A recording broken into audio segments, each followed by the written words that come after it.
Forget all those debates about background checks and gun show loopholes, because now it is very easy and completely legal to make a firearm right in the comfort of your own home.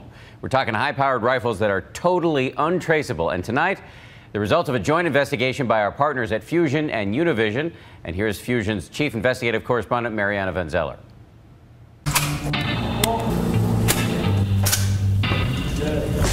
So this is it? This is it. So what you're going to do, I've got one. There's one in the chamber right now. Aim at the center dot that's in it, and just go ahead and take a shot. Have fun. There you go. This morning, this gun didn't exist. It was just a pile of metal parts. But now, it definitely works. This AR-15 was built from a kit you can buy online. It can shoot 45 rounds a minute. It has no record of sale and no serial number. The government has no clue it exists. And that's just how Dimitri Karas wants it. What our goal was is to get as many of these onto these streets as humanly possible. In my opinion, an armed society is a just society. In Oceanside, California, Dimitri Karas has made a big business out of selling kits that are easily turned into guns. And because of the way the gun laws work, no background check is required. Everything that's shipped from our company that's ordered through the website comes through this building and goes out. You got Texas, Connecticut, Michigan. You can legally build a gun as long as you don't sell it or give it away. It's easier than assembling an IKEA dresser. So would I be able to do this if I wanted to? You would be. And legally I could do this if I wanted Absolutely. Yes, as long as you are able to own a firearm and you're not restricted from firearm ownership, because obviously if you're restricted from owning a firearm, making a firearm would also be illegal. But our reporting shows that weapons like the one we shot are going to criminals. They're arming gang members in LA. These are gang members that have terrorized this community. Cartels in Mexico. Eran ensambladas y posteriormente entregadas al cartel de Sinaloa. Even a mass murder. Requesting assistance on shooter, multiple victims down. Last June in Santa Monica, John Zawari killed 5 people with this weapon. Zawari tried to buy a gun but failed the background check, so he bought the parts online and built his own assault rifle. There have been a few cases, including the case of the Santa Monica shooter last year who assembled his own rifle because he wasn't allowed to buy one. The same day that Sandy Hook happened in China, there was a massive knife massacre that occurred. So should we go out and say that knives are the problem in China, and should we register all our knives and serialize knives and force people to go through background checks to have knives? While Dimitri sells everything you need to make a gun at his shop, he's not a licensed firearms dealer. And he says he doesn't need to be. It's either it is a firearm or it's not a firearm. So it's a very black and white situation. These are not firearms. Okay, so there's not one single firearm here? No, not for sale. It all goes back to the Gun Control Act of 1968, which defines what a firearm is. A rifle, as far as the government is concerned, is this. It's called the receiver, which connects the mechanical parts and makes the gun go boom. Receivers are tightly regulated. They're stamped with serial numbers and registered with the feds.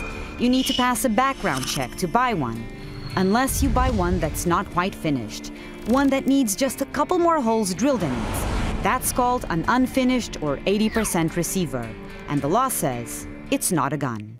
This is basically what's called an 80% lower receiver. And this is considered a gun. This is a gun, and this is not. It takes about 45 minutes at a drill press to do the job. But if you don't have one of those, there's now an even easier way. Plastic receivers that can be finished with a $50 tool. The polymers, which are really, really cool, because these ones, the experience level is lower, and you can actually build that at home with a Dremel. So you see that this almost, the job is all done for you right here. You can see that this is another color, it's in black, so you know exactly where you need to cut it. And you have the little parts here that also show you where you need to cut it. Dimitri says he'll sell 75,000 unfinished receivers this year, mostly online. No background check necessary, meaning anybody can buy one. Who's there to know if I'm allowed to buy this gun or not? Essentially, I'm making a gun. Nobody knows if I'm allowed to buy the gun. You, as a responsible American citizen, should know whether you're allowed to own a firearm or not. That's not one of those things that's like if, ands, or buts. This process is a lot more complicated than the way that criminals normally get weapons, which is to buy them off the street out of a trunk or to, go through whatever illegal activity they normally go through to get that weapon. But the ATF says these guns are increasingly popping up at crime scenes. What is this? Okay, so this is a AR-15, homemade from a unfinished lower receiver.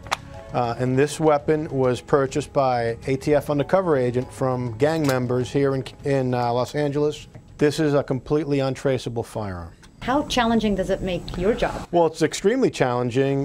You know, they teach ATF agents, they tell us every gun tells a story. This gun does not talk. This gun is mute. So it's turning its attention to the trade in unfinished receivers. If somebody is making this into this, my job is to try to stop that. Last year, the ATF raided these gun parts stores across California. 2 men were charged with illegally manufacturing and selling AR-15s built with unfinished receivers. The ATF confiscated 345 guns. Are you afraid that the government will stop you guys from selling these receivers and from building your own guns? No, I'm not afraid of the government at all. In fact, the government should be afraid of the people, not the other way around. In March, just 2 weeks after we interviewed him, the ATF raided Dimitri's stores. He says they seized about 6,000 unfinished plastic receivers, just like the ones he showed us. Dimitri told us that the government considers the plastic ones too close to being a finished receiver. But he's still in business, and he believes he's already succeeded. I'd be willing to bet that there is hundreds of thousands, if not millions, of these receivers that are actually in this country right now. And so it's one of those things that they could pass whatever laws they want. These things are out there. And you think that in that way you sort of done I'm somewhat proud of that accomplishment. Yes. That's something I'll put it on my gravestone. Did his part to arm the people. I'm Mariana Van Zeller for Nightline in Oceanside, California.